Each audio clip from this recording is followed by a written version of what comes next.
Hey everyone, Cleo here and welcome to my channel, and today I am wrapping up the month of April.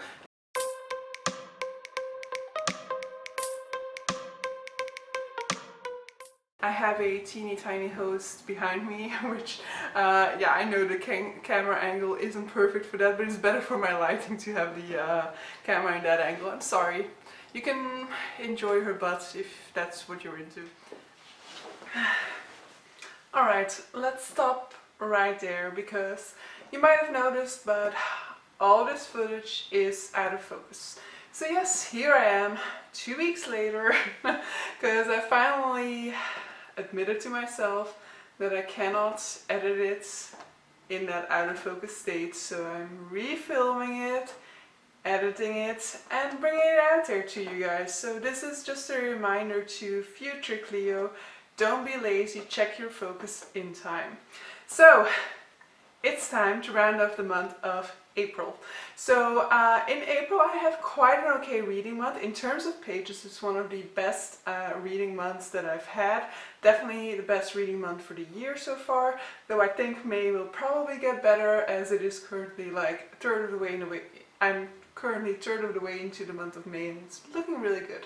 But so what I'll be doing is what I usually do, or at least what I have been doing this year for my wrap-ups. So I'll be going through the books that I read this month, the books that I hauled this month, and then balancing them out together so that you can know how many unread books are on my shelves at the end of the month. So the order in which I'm going to be talking about this is going to be rather random. It's just going to be as they are sitting right next to me at the moment. Lovely assistant Buffy is here. Assistant Fate is down there. You don't see her at the moment, but you will probably see her tail wagging here from time to time. So first up is Wolf Hall by Hilary Mantel. This is actually chronologically quite accurate as well, because I think it's one of the first books that I actually finished this month. So I wanted to read Wolf Hall by Hilary Mantel because the third book in this trilogy is coming out, well, came out in the month of April or maybe even in March already, and that will be The Mirror and the Light. So this book has been tipped for a big contender for the Booker Prize, which will be awarded in October, November, I assume. So I wanted to give the series a go because obviously I know of this series because it's a very big series in the literary community. However, I've never really felt inclined to read it, even though it is a Tudor-centered book, and I do have an affinity with like Tudor-era storytelling. I do love seeing it in like movies or TV shows or something like that, but something has never drawn me to it, and I think it was because it is told from the perspective of Thomas Cromwell, which is a character that I've never really noticed in any of these Tudor-centered plots, but it was actually very intriguing to read from his perspective. So Thomas Cromwell is basically a sort of self-made man in those times when that was definitely a concept that didn't exist. This is basically a rags to riches story where we have this Thomas Cromwell who's not of the gentle class. He does not have any sort of parentage to claim. He is very much down on his luck at the beginning of this book, but he rises to a position of extreme power during the reign of Henry VIII and helps him obtain his divorce from Catherine of Aragon, for example. And this first book is mainly centered on this rise to the highest power that he can achieve in this book.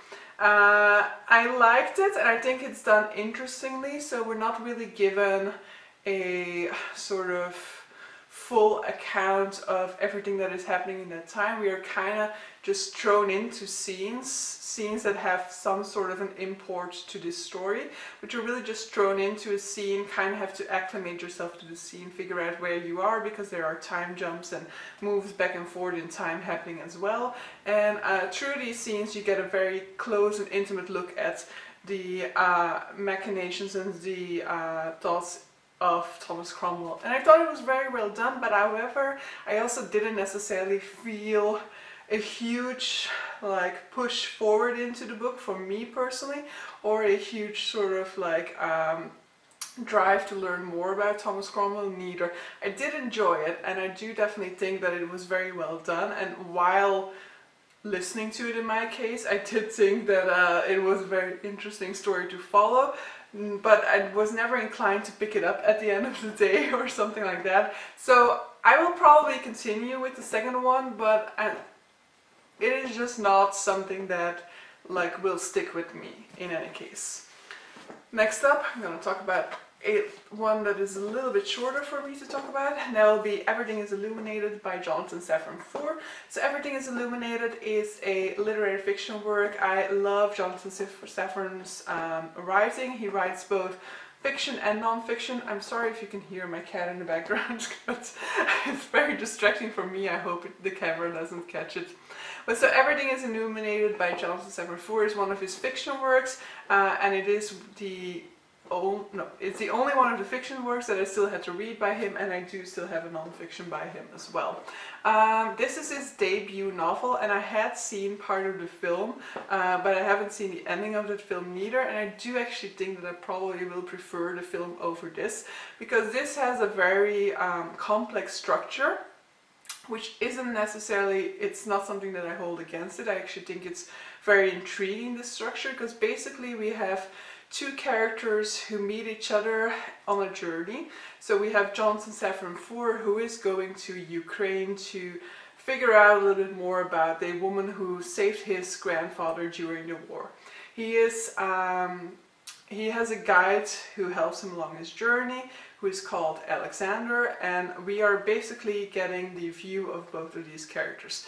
Both Alexander and Jonathan are writing a book, and then they are corresponding with each other, giving them each other snippets of the stories that they are working on. So I love that concept. I love that idea of like writers talking to each other, commenting on their different manuscripts. I, however, was a lot more drawn to Alexander's story and to the narrative voice of the Alexander parts than I was to the Safran Foer parts. So the parts that we are getting from the perspective of Alexander are very much about the journey that they've taken together. The parts of Jonathan Safran Foer are fictionalized events taking place in the past. And that just didn't vibe with me as well. I do think it is very much a puzzle piece, so there's very much coming together throughout the book, and it would definitely be interesting to read this again at some point and kind of see these earlier hints. But I did still very much enjoy it, and you can very much see part of the narrative style that I really loved in his other work, Everything Is Illuminated, already flashed through here. Next up, I'm going to go very briefly over this one because I also have a book talk filmed for it, which I still need to edit. And that is The Magic Strings of Frankie Presto by Mitch Albom. I think this one would be a very good recommendation for anybody who loves The Book Thief, because this one is narrated by music, where The Book Thief is narrated by that. For anybody who loves Daisy Jones and the Six, because this is also a book about music, about the pursuit of a musical career, and also in this one we have interview format. So the interview format isn't throughout the way it is with Daisy Jones and the Six, but we do get snippets of interviews here and there, and for that reason I also very much recommend this audiobook. Do think it's one of the best audiobooks I've listened to this year. It also says on the back as a recommendation for people who love Forrest Gump, which I also recognize because it's very much a sort of story of like happenstance of how this character is introduced to all of these big musical legends, and it sort of seems to happen out of nowhere. That is not my main critique, but that could be a main critique of this book, that yeah, a whole lot of things seem to just fall into place, and there are some explanations given to some of these like casual circumstances later on in the book. Didn't necessarily like those explanations, but there are some explanations given, but it's very much a sort of book in which you have to just accept that that is the way that the story works. But so we are following Frankie Presto through his life, and he has been like gifted with the talent of music, and so we see his rise to fame. But there is also an element of magical realism because he has been given a guitar with magical strings, and so whenever he touches his life, his strings will go blue, and he's sort of his talent in that way saves a life. All in all, I gave this one a 4-star because there were some problems that I personally had with it. just because of, I feel like you can read the author's religion in this book. Not a whole lot, like really only in a couple of instances, but I really have sort of big problems with that, you know. It's something that I find very vexing in a book, but I don't think a whole lot of people do consider that to be a problem. So in that sense, disregard this if you don't think that this is a problem with your reading. Another problem I had with this was the ending, because I very much like for certain things to remain open, certain secrets to remain secrets to the main character, for example.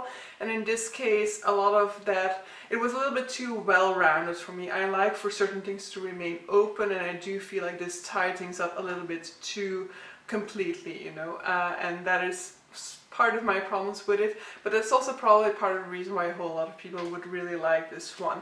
And I definitely do think that even though it didn't manage to get to the 5-star rating for me, there was so much I really loved about this one, and it was such a fast-paced read that I finished in 2 days. I listened to the audiobook. I think it's the best audiobook I listened to this year, and if it weren't for those very small things that just don't vibe that well with me, this was a really great read.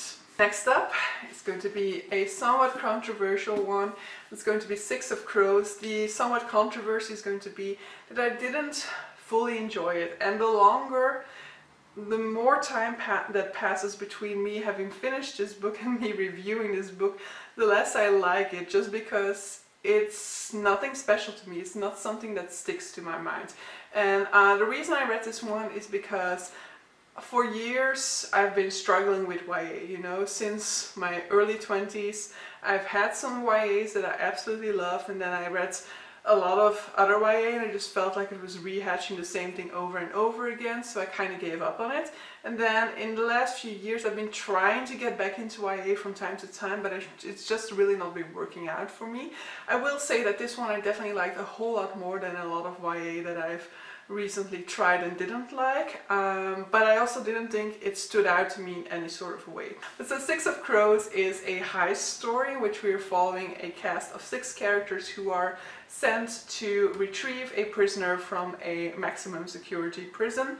I enjoyed it. I think the characters were very well done. However, I do feel like the character exploration happened a little bit too much in terms of reflection. So a lot of times we would be going back in the mind of that character, back in time to a period of their life that had been significant to them, but it was always happening in terms of flashbacks, and I would have preferred to see a lot more character exploration happening through dialogue or through you know, just like bits of pieces of information that are being discovered through events or through certain things that they have to let the other people know at some point in the story, rather than really having it be us going back into the mind of that character and finding out these things, and definitely not having that be the case for every single character. I also didn't necessarily like the fact that every one of the characters ends up with a sort of love interest. I was kind of hoping that this was going to be a book that stood out for that reason, that it wasn't going to do that, and it did end up doing that. And then my main problem with this is its predictability. I think this book is extremely predictable. I definitely predicted the main elements for this story from more or less the very beginning, and so yeah, I was quite disappointed that it followed my predictions. I do have the sequel to this, Crooked Kingdom, on my shelves at the moment, and I am really hopeful that this one will actually bend my expectations. I'm hoping that the ending of the second one will satisfy me a little bit more, but who knows. I'll see this one this month, hopefully. I have it planned for the month of May. Next up, I read 2 books in the series of Unfortunate Events. So I read book 8, The Hostile Hospital, and book 9, The Carnivorous Carnival. And The Carnivorous Carnival is one of my favorite ones in the series so far, so I really loved the way in which we are once again stepping away from the formula again a little bit more. So if you've been following my journey with these books this year, then you know that in the beginning I was kind of annoyed with the fact that they were always following a certain formula, and though I think it was a very strong formula, after like 3 books I was kind of like, yeah, you need to change it up already. And it did manage to do that. It started changing things up a little bit here or there, and then making small changes to the formula, and it did so even more in this one, because the children are very much learning that they need to deviate from the good path a little bit in order to get the better of this villain, in order to be able to stay one step ahead of him as well. And so they kind of disguise themselves in this one, where before it's always been the case that Olaf has been disguised and they want to make sure that his disguise is discovered by the adults in the story. But in this case they are the one doing the disguising, and they're the ones who are kind of sneaking up, hiding, trying to uncover secrets. And so I really enjoyed this one, but as always, I need the answer to the VFD mystery now, because it's getting quite boring at this point. It was introduced at the ending of book 5, I think, and so we've had book 6, 7, 8, 6, 7, 8, 9, all about them trying to discover the secret of VFD. I need the secret now. I cannot wait until the 13th book to figure it out. Then let me talk about another series I absolutely fell in love with during this month, and that would be Saga. So I read Saga Volume 1, Volume 2 and Volume 3 this month, and I absolutely adore all of them. I will say, like, book 1, if you are going to go into Saga, so Saga is a sci-fi comic book in which we are following a sort of like Romeo and Juliet stories. So we have these 2 characters from different races who have been thrown into each other's company, who have discovered that there's a lot more similarities between them than there are actually differences, and who have come to love one another, and who are now kind of running away from everybody in the galaxy, it seems, because this sort of idea of a relationship between these 2 opposing forces is a very dangerous idea, and it could potentially harm all of the sort of political agendas that are at stake. And so they are running away, and they also have a newborn to take care of at the same time. I will say, if you're going to go into this series, do be aware that the first one is really just build up. The first one is really just set up. It's just introducing you to the characters, introducing you to the main idea of the storyline. But based off of the first one, I, in any case, didn't feel any sort of affinity with this story, but I was totally hooked with the second one.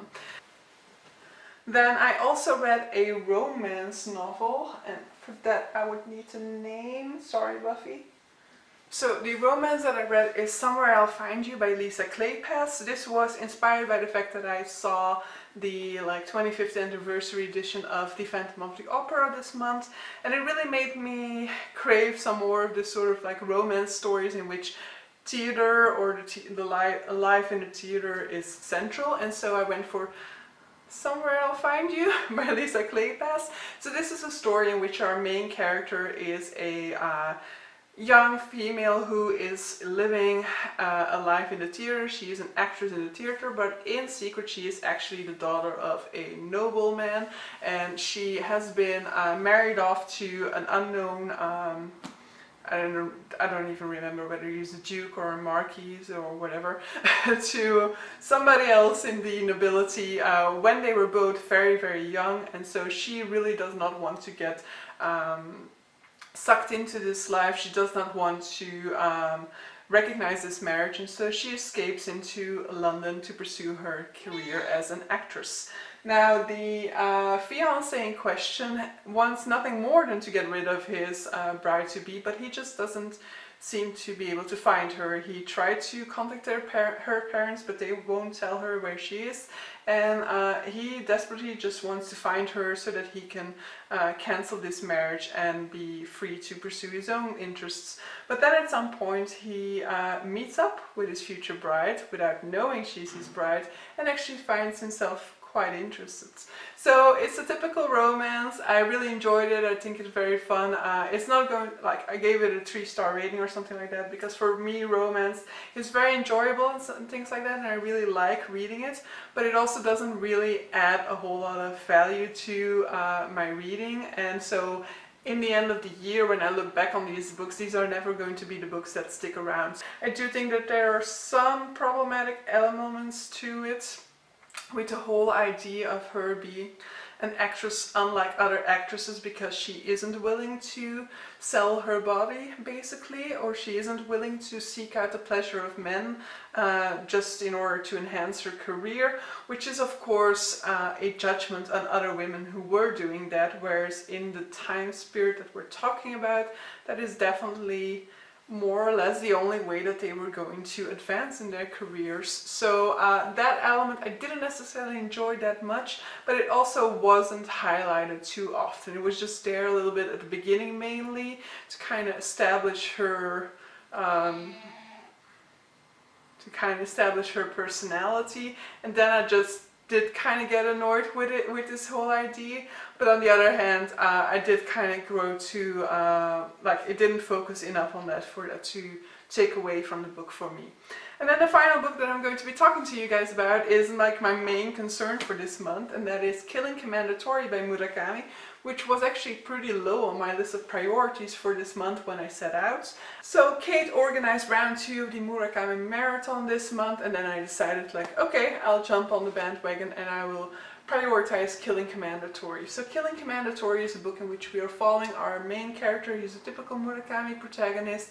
He's a guy in his 30s probably. His wife has just decided to enter a relationship, so he's kind of in this midway stage in which he doesn't really know how to he doesn't know where his life is going to go from here. He's kind of looking to re-establish his goals in life and things like that. So he moves out of his apartment and he goes and settles into the house that a friend of his offers him, and it's the house of a famous Japanese painter. Now he himself is also pursuing painting, but he has in the past years very much gotten into commercial portrait painting, and so he wants to see whether he can go down different paths or not. But he is contacted one last time by his agent saying that one of his neighbors is actually interested in buying a portrait by him, and he's willing to pay a whole lot for it. And things develop from there. My problem with this one was that I really enjoyed the setup of this, and the main character really appealed to me, but I do definitely feel like a lot of the times we were just like waiting for things to happen. I constantly had the feeling like we were waiting for the big development, and the big development then only came at the very ending. There were things happening before that, but it always just felt like we were just like building up to a main event, you know, like the suspense was rising and rising and rising, and we didn't get any fulfillment for that. And then in the end, I also don't think that the development that happened there, you know, the character is undergoing some development throughout, but at the very end, all of this development seems to be reversed, seems to be thrown out of the window, and I don't think that that character development worked in the end. I definitely think, also considering the choices he makes in his life that way, it could be implied that a certain choice is making him settle, and I definitely don't think that that is a good message to be putting out there. But so I enjoyed this one. It had elements that really appealed to me. It had an interesting focus on painting and things like that, but all in all, this wasn't my favorite Murakami so far. It'll probably be on the lower spectrum for me. I think it had potential, it just didn't really fulfill that for me. So that is it in terms of the amount of books that I read. So physically I read 1, 2, 3, 4, 5, 6, 7, 8, 9, 10, wait, 1, 2, 3, 4, 5, 6, 7, 8, 9, 10? Is that correct? Yes, that's correct. So I physically read 10 books, but then let's have a look as well at what I acquired physically. So first of all, I acquired Saga Volume 1, 2 and 3 this month, which was fine. I also read them at the same time, so that is already 3 in the plus balance, and then I also bought Crooked Kingdom by Leigh Bardugo this month. So I bought 4 read 10, so we went down 6 books, and so I ended up with 130 unread books at the beginning of May. So I'm still very happy with that improvement. So in total I started the year with 147, so I went down to 130 in the first 4 months of this year, all the while still buying new books. Happy with that. Hope to be able to get to 100 unread books by the end of this year, and then just go down 50 every single year from now on. But so yeah, I've been happy with this month. Please let me know down below what your thoughts are on some of these books, and yeah, let's chat about them below. And I'm looking forward to the month of May, which I'm already more or less in the half of at this point, and hopefully this time around I can put my focus in order. And hopefully next time around I'll actually put my focus in order from the get-go, and that way don't end up with this huge delay in posting. But yeah, see you guys for the next one.